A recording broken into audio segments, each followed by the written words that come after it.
alignment or anything like that.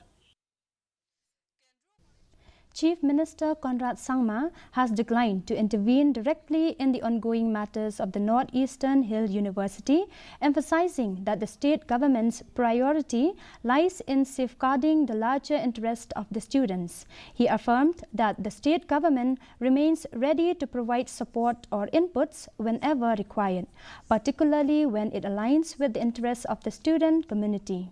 Sangma also clarified that, as Nehu is a central university, the state government does not typically involve itself in its day-to-day operations. Controlled, or you can say connected with center, and therefore state government does not normally intervene into the day-to-day functioning since it's a central university.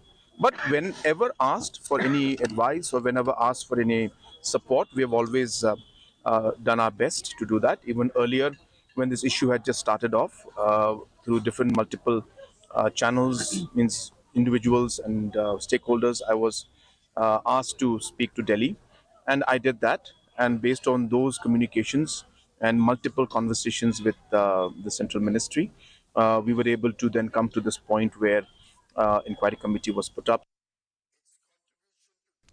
Cabinet Minister